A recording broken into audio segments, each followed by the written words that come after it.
PPF यानी public provident fund, ये एक गवर्नमेंट सेविंग स्कीम है जिसमें हम लंबे समय तक थोड़ा थोड़ा पैसा डालते रहते हैं और सरकार हमारे किए गए इन्वेस्टमेंट पर हमें डिसेंट इंटरेस्ट रेट देती है और इन फ्यूचर हम एक बड़ी वेल्थ क्रिएट कर लेते हैं। जनरली गवर्नमेंट की ऐसी स्कीम्स रिटायरमेंट के लिए यूज होती हैं। वैसे इस स्कीम में पैसा डालना तो बहुत आसान होता है, लेकिन इमरजेंसी पड़ने पर लॉक इन पीरियड से पहले निकलवाना बहुत मुश्किल। तो फिर भी लोग इस स्कीम में इन्वेस्ट करते हैं। क्यों? इसके मेनली 4 रीजंस हैं। पहला, इसमें हमें डिसेंट इंटरेस्ट रेट मिल जाता है। हिस्टोरिकली इसने 7 से 8% का इंटरेस्ट रेट दिया है। नंबर 2, ये गवर्नमेंट बैक्ड स्कीम है, सो इसमें गारंटीड रिटर्न्स मिलता है। नंबर 3, ये टैक्स एग्जेम्प्ट इन्वेस्टमेंट है, यानी कि ये EEE की कैटेगरी में आती है। मींस हमें हमारी इन्वेस्टेड अमाउंट, मिलने वाले इंटरेस्ट और फाइनल अमाउंट यानी मैच्योरिटी अमाउंट पर कोई टैक्स नहीं देना पड़ेगा। और लास्ट रीजन ये है कि इसमें सेक्शन 80C के अंडर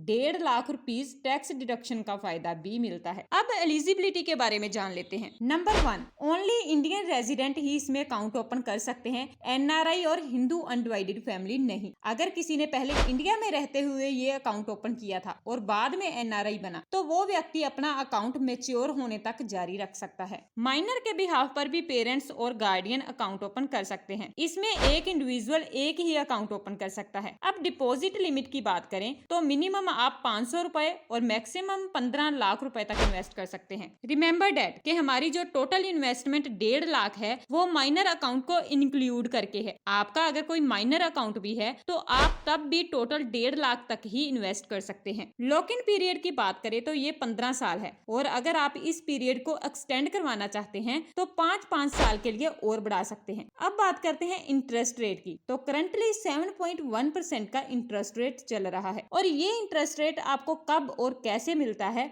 और इसकी कैलकुलेशन कैसे होती है, ये ध्यान से समझिएगा। इंटरेस्ट रेट जो कैलकुलेट होगा वो हर महीने की 5 तारीख से लेकर महीने के लास्ट की तारीख 30-31 को बीच के न्यूनतम बैलेंस पर कैलकुलेट होता है। फॉर एग्जाम्पल, आपने 1 जनवरी को 20,000 रुपए जमा किया, फरवरी की 15 को और 10,000 रुपए जमा किए, तो जनवरी पर इंटरेस्ट कैसे कैलकुलेट होगा? 5 जनवरी से 31 जनवरी तक का न्यूनतम बैलेंस बना 20,000 रुपए, तो इस 20,000 रुपए पर इंटरेस्ट कैलकुलेट होगा। और फरवरी में 1 फरवरी से 4 फरवरी तक का न्यूनतम बैलेंस होगा 20,000 रुपए और 5 फरवरी से 28 फरवरी तक का न्यूनतम बैलेंस भी होगा 20,000 रुपए, क्योंकि 10,000 का कंट्रीब्यूशन आपने 15 फरवरी को किया था, इसीलिए इस पर इंटरेस्ट कैलकुलेट नहीं होगा। यानी कि अगर हम 5 से लेकर 30 तारीख के बीच में जो भी अमाउंट इन्वेस्ट कर रहे हैं उस अमाउंट पर हमें उस महीने का इंटरेस्ट नहीं मिलेगा। सो बेहतर है कि आप अपनी मंथली इन्वेस्टमेंट 1 से 5 तारीख के बीच में कर दें, जिससे कि हमें उस महीने का इंटरेस्ट भी मिल जाए। और पीपीएफ में इंटरेस्ट हर साल 31 मार्च को आपके अकाउंट में क्रेडिट होता है।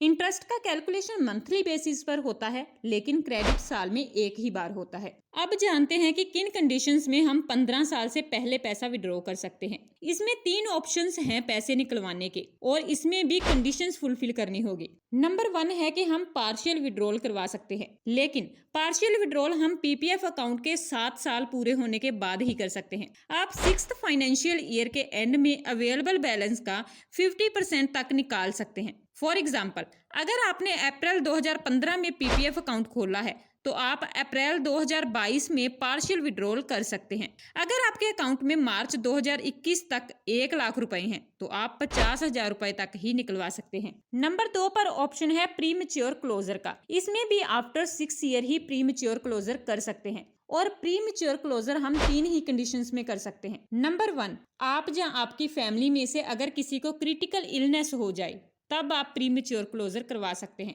नंबर 2, खुद की या बच्चों की हायर एजुकेशन के लिए आप प्री मैच्योर क्लोजर करवा सकते हैं। नंबर 3, अगर कोई इंडियन से फॉरेन का रेजिडेंट बन गया तब भी आप प्री मैच्योर क्लोजर करवा सकते हैं। और प्री मैच्योर क्लोजर पर 1% पेनल्टी भी लगती है और ये पेनल्टी जब से आपने अकाउंट ओपन करवाया तब से लेकर जितना इंटरेस्ट बना उस सारे पर 1% पेनल्टी लगेगी। अब अगर हमें 6 साल से पहले पैसों की जरूरत पड़ी तो then you can choose option number 3, loan against PPF. Loan हम 3rd to 6th ईयर के बीच में ले सकते हैं और इस लोन पर जो हमें इंटरेस्ट देना होगा वो पीपीएफ अकाउंट पर जो इंटरेस्ट रेट है उससे 1% ज्यादा देना होगा, यानी 7.1% interest rate plus 1% equal 8.1% interest rate आपको देना होगा और सेकंड ईयर के एंड में बैलेंस का 25% ही आप लोन ले सकते हैं और लिए गए लोन को 3 साल के अंदर अंदर आपको भरना पड़ेगा। इसे आप लमसम या इंस्टॉलमेंट में कैसे भी पे कर सकते हैं और अगर लोन भरने में आप लेट हो गए तो पीपीएफ का इंटरेस्ट तो मिलेगा ही नहीं, इसके अलावा आपको 6% का additional interest rate per annum देना होगा, यानी कि टोटल 13.1% का इंटरेस्ट रेट। अब अगर किसी स्कीम के फायदे हैं तो उसकी ड्रॉबैक्स भी होती हैं, तो आइए जानते हैं। पीपीएफ में हम 15 साल से पहले पैसे को आसानी से नहीं निकाल सकते, इसमें लिक्विडिटी की कमी रहती है। नंबर 2, इसमें आपको एवरेज रिटर्न ही मिलेगा। अगर रिटर्न ज्यादा चाहते हैं तो उसके लिए म्यूचुअल स्टॉक्स में इन्वेस्ट करें। ये स्कीम सिर्फ उन्हीं लोगों के लिए है जो लॉन्ग टर्म पर्पस लेकर चल रहे हैं और रिस्क फ्री इन्वेस्टमेंट चाहते हैं, और ये एक टैक्स फ्रेंडली स्कीम भी है। सो ये थी सारी इन्फॉर्मेशन पब्लिक प्रोविडेंट फंड के बारे में। आई होप आपको वीडियो पसंद आई होगी। जाने से पहले चैनल को सब्सक्राइब और वीडियो को लाइक करना मत भूलिएगा। Thank you.